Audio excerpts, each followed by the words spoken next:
Bonjour à tous et bienvenue à Catch Club. On se retrouve pour les résultats de AEW Dynamite du 17 février 2021 et en toute honnêteté, je vous fais cette vidéo surtout pour vous parler de l'énorme annonce qu'il y a eu à la fin du show. Et je vous donnerai également une petite mise à jour par rapport à Kyle O'Reilly à la fin de la vidéo.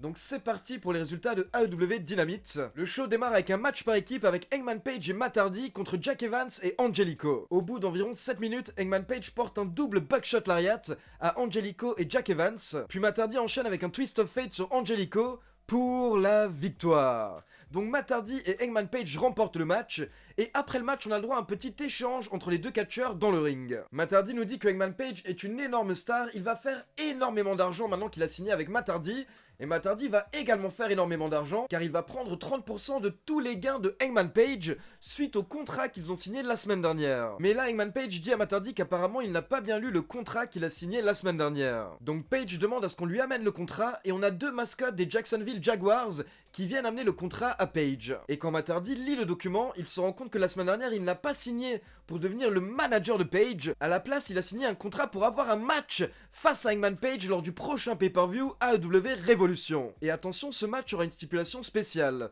Le vainqueur du match remportera tous les revenus du premier trimestre de l'année 2021 de son adversaire. Donc la AEW appelle ça un Big Money Match. Au final, Matt Hardy et Hangman Page se serrent la main, mais d'un coup les mascottes attaquent Hangman Page, et quand elles enlèvent leur déguisement, on se rend compte qu'il s'agit de Private Party. Angelico et Jack Evans étaient encore au bord du ring, donc Matt Hardy leur propose un petit peu d'argent pour venir également attaquer Hangman Page. Donc Page se retrouve seul face à 4 catcheurs, mais heureusement il est sauvé par le Dark Order. Ensuite on a droit à une petite promo de The Inner Circle en coulisses, où Chris Jericho nous dit que Sammy Guevara est mort pour lui, et il ne veut plus jamais entendre parler de lui. Puis Jericho nous affirme que Santana et Ortiz vont remporter les titres par équipe ce soir. On enchaîne ensuite avec un match du tournoi féminin avec Serena Deeb contre Rio. Honnêtement les matchs féminins s'améliorent ces derniers temps du côté de la AEW. Hier soir on a eu le droit à un très bon match d'environ 15 minutes, et au final c'est Rio qui remporte le match et qui avance donc dans le tournoi féminin. Puis on enchaîne avec Orange Cassidy accompagné par Chuck Taylor contre Luther accompagné par Serpentico. Serpentico a essayé d'intervenir, donc Chuck Taylor a dû se débarrasser de lui, et il lui a notamment porté son magnifique finisher, le Offo Waffo. Et derrière ça a permis à Orange Cassidy de porter son Orange Punch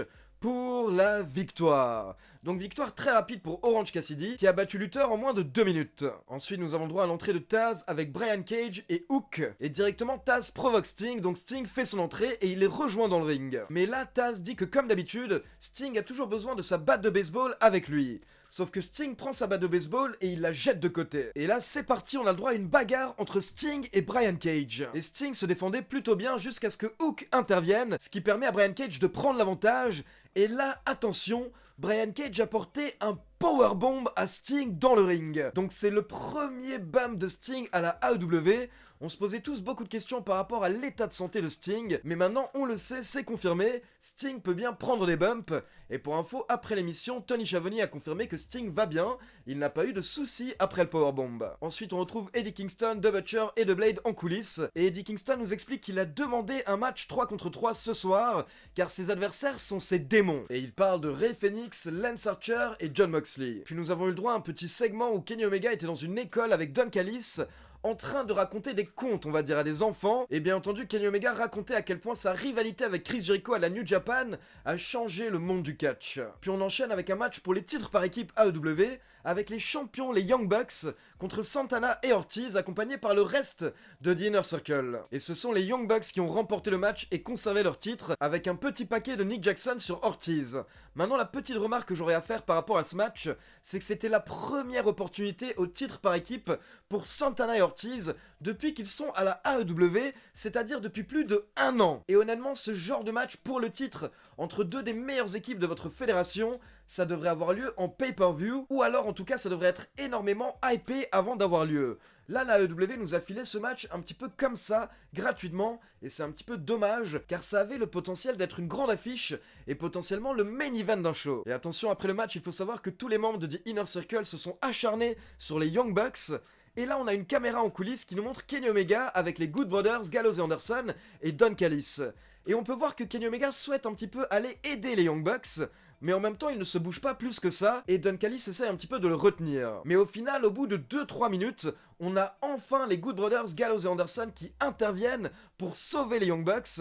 Mais on va dire que le mal était fait, les Young Bucks étaient amochés, mais pour info, avant que Gallows et Anderson ne débarquent, Jericho et MJF étaient en train de porter des prises de soumission aux Young Bucks, et les Young Bucks étaient en train d'abandonner. Donc les commentateurs insistent sur le fait que Jericho et MJF avaient fait abandonner les champions par équipe, car on rappelle que Jericho et MJF vont affronter les Young Bucks pour les titres par équipe lors du prochain pay-per-view AEW Revolution. Ensuite, on a eu le droit à l'entrée de Brandy Rhodes et Cody Rhodes qui nous ont annoncé le sexe de leur bébé.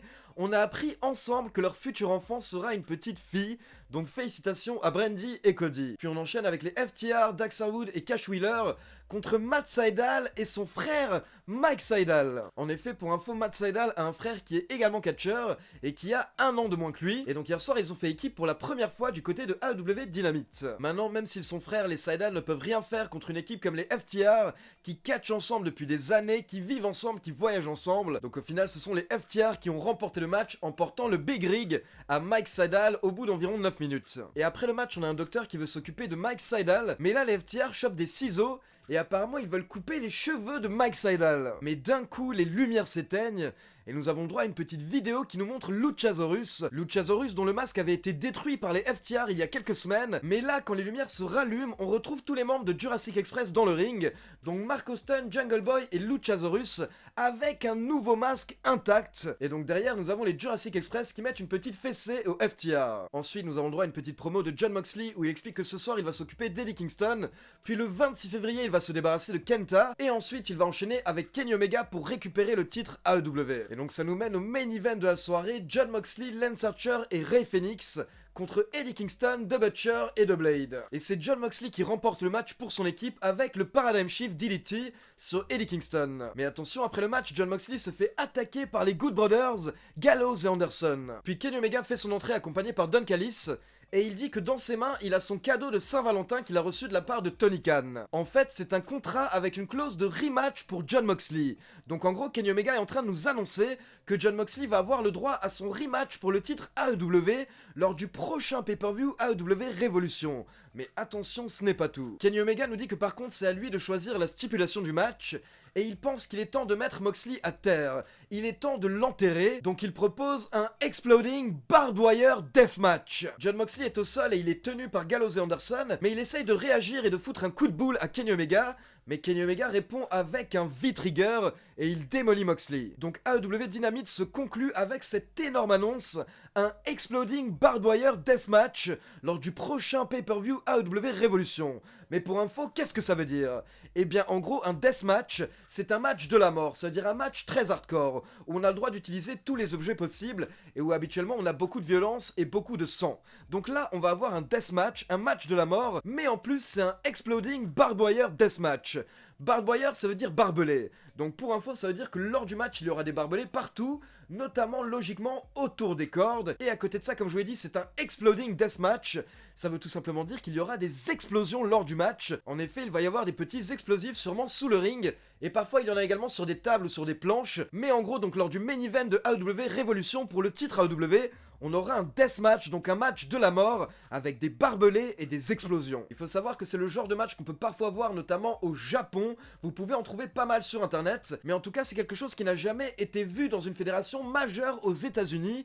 Donc c'est un très bon choix de la part de la AEW, car ça ramène quelque chose de spécial au sein de la fédération. Donc ça c'était pour les résultats AEW, maintenant j'aimerais simplement faire une mise à jour par rapport à Kyle O'Reilly. Car hier soir après NXT, il y avait des rumeurs en ligne, comme quoi Kyle O'Reilly avait fait une crise d'épilepsie après les enregistrements de NXT. Ce sont des fans qui étaient présents sur place qui ont expliqué que Kyle O'Reilly s'est effondré et il a dû être ramené en coulisses sur une civière, donc les gens sur place pensaient que tout ça était réel et que ça ne faisait pas partie du script. Mais depuis, nous avons eu des nouvelles et en fait, il faut savoir que tout ça était un work. Tout ça était scénarisé et c'était simplement Kyle O'Reilly qui vendait ses blessures, qui vendait l'attaque qu'il venait de subir. Mais donc apparemment, Kyle O'Reilly va bien. Donc voilà, c'était pour rassurer tous les fans de Kyle O'Reilly et de The Undisputed Era. Donc voilà, c'est tout pour les résultats AEW Dynamite. Maintenant, comme d'habitude, c'est à vous. N'hésitez pas à me laisser vos avis dans les commentaires. Et comme d'habitude, n'oubliez pas de liker la vidéo, de vous abonner à la chaîne et de cliquer sur la petite cloche pour être informé de la sortie des prochaines vidéos. Ciao tout le monde!